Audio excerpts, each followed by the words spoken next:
Oh, I hate Spain. Or at least that's what one British expat, immigrant, told me.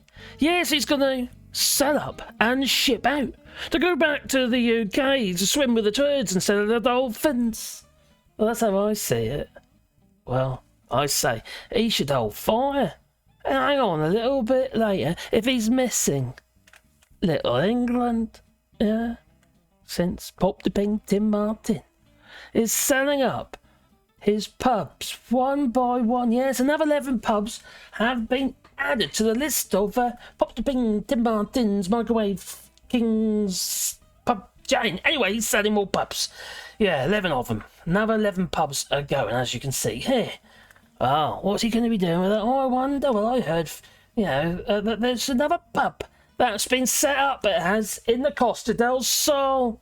Yeah, the Weatherspoons. Well, the pub has seen, a market opportunity in the south of Spain to provide a slice of home for the British expats, immigrants and occasional tourists longing for a taste of home. Now, that reminds me of a taste of home. It does. In fact, that could be me. But anyway, that's another story. Yeah, cloning UK's biggest pub chains, Wetherspoons. Wetherspoons? Oh, hang on. What's that?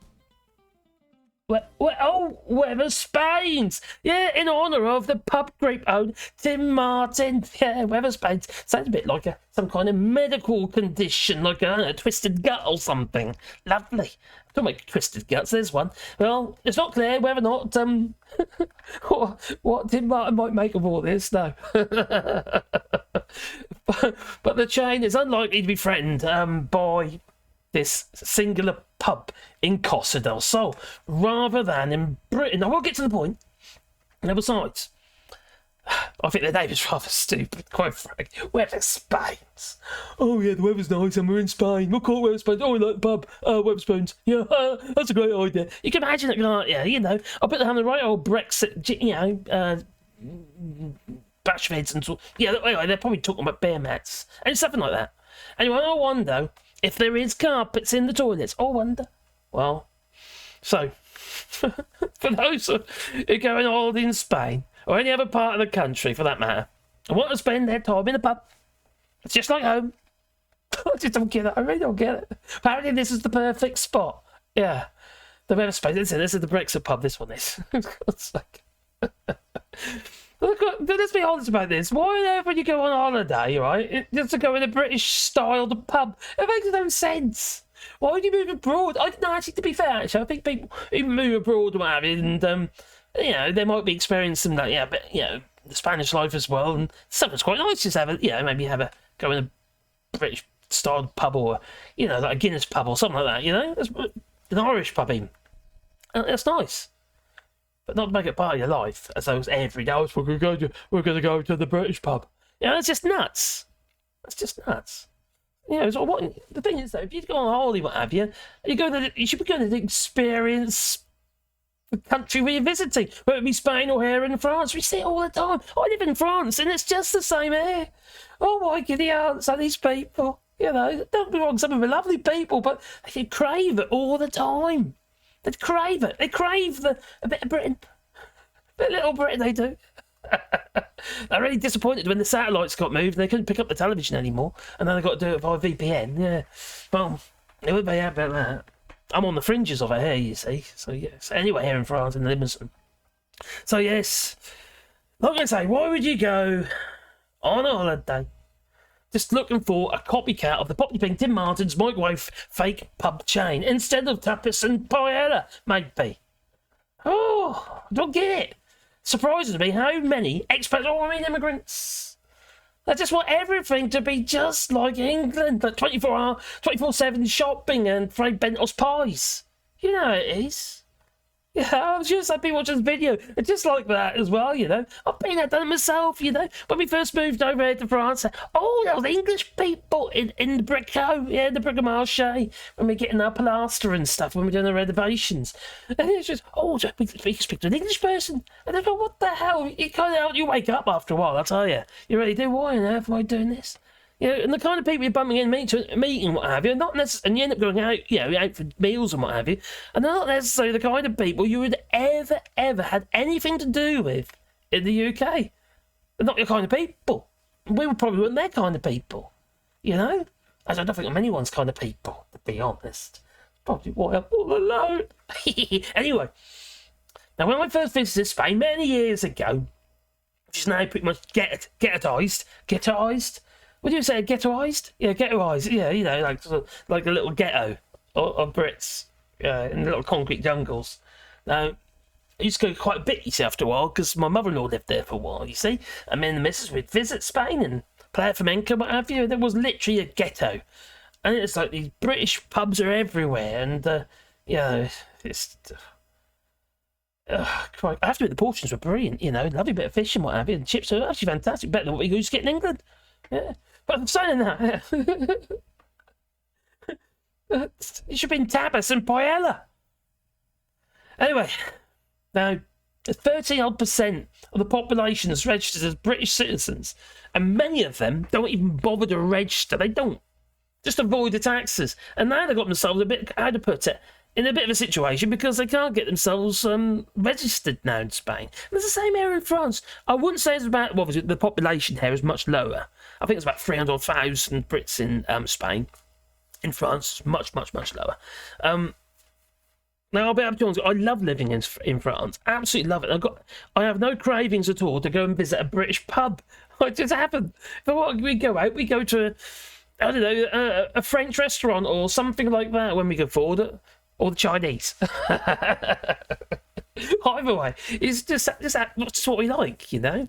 And I just love the countryside. I absolutely, for me, that's what a lot of it's not just about the people, but the actual countryside. I just love France. And I love the architecture and so much history here as well. And we do our biking groups about and what have you, and motorbikes and stuff in French. It's fantastic. We have have a whale of a time. We don't really do. And it's a lovely way of life. But the biggest thing for me is the environment. It's flipping green. There's trees everywhere and that. And I'm planting a shitload more, you know. The only difference is my trees won't get chopped down. No. So, yeah, poor old birdies. So anyway, apparently Wetherspoons is quite similar to the UK-based version and even has a pretty similar menu. No, don't brag about that. That's a really bad idea. Oh, look, there's another Brexit Pub. They popped up all over flipping Spain during the Brexit referendum campaign in 2015, 2016. It's nuts. Ugh.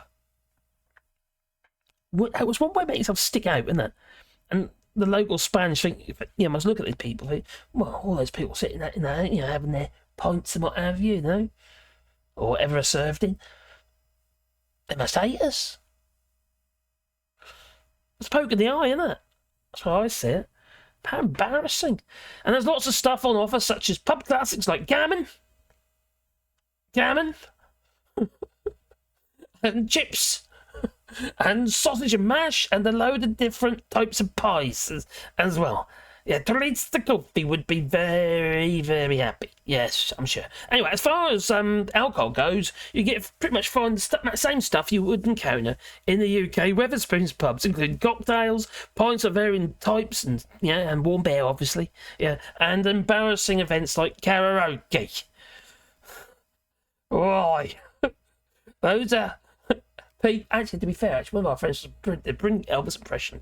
But yeah, anyway, I just said awful. Oh, look, there's a Wetherspoons. For God's sake. Why?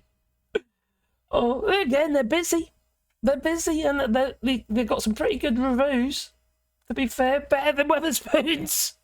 So anyway, the pub is, as you might have guessed, owned by British expats or immigrants, yes, who clearly want to bring their clientele a slice of home. And it's popular. A TripAdvisor rating of 4.5 and Facebook business rating of 4.8. And that's higher than a lot of the Wetherspoons pubs. Oh, my giddy aunt. Oh, dear, how embarrassing. It really is. I think so anyway. I tend to avoid all this stuff. Now, we have got some English bars and pubs locally here. usually around lakes, you know, and we don't tend to go. There's all English type menus and stuff like that, and it's poorly done. You know, the fish and chips is greasy as hell. We've got fish and chip van that comes around here, greasy as hell. I mean, it's something awful. And they don't say it's cod and chips. It's like fish and chips. Could be any old thing in there, but probably pollock or something. I don't know. Yeah, I don't mind pollock, but it's just, you know, it's not really it's not that great.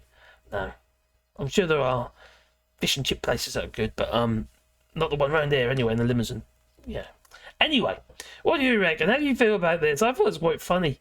I don't. I just wonder what Pop Tim Martin thinks about it. You tell me. Leave in the comments down below.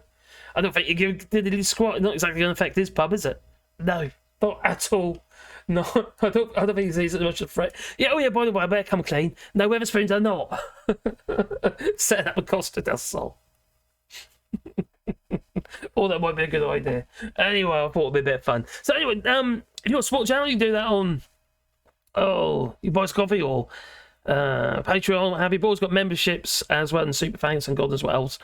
Anyway, the links are down below in the description, and we're also planting trees here in France. I did mention it earlier, but we're planting 1,000 trees on 2 hectares of land, and the idea is to provide habitat for little animals and stuff. You see, because we're also making like bat roosts and all sorts of animal habitats, little houses and stuff, bird houses, and anyway, stuff for animals to live in. And that's the plan. You see, we keep seeing too many woodlands here getting chopped down. A lot of them get pollarded, and not pollard, coppiced. And which might be okay for the little old creatures, what have you. But what happens is the habitats just get absolutely devastated. The trees grow up, they chop them all down to the ground, wait for them to grow up again in another 10 years, and then they chop them all down again, and nothing gets a chance. So, yeah, anyway, that's very, very, very common here in France. They're managed woodlands, basically. It's about money, you see. And wood burners. Yeah, it's burn them wood madness. Anyway, there you go. Leave it. Any got any comments on this? Please leave it down below in the comments. Yeah. Anyway, I'm waffling. Yeah, hit the like button. Helps the channel, you know.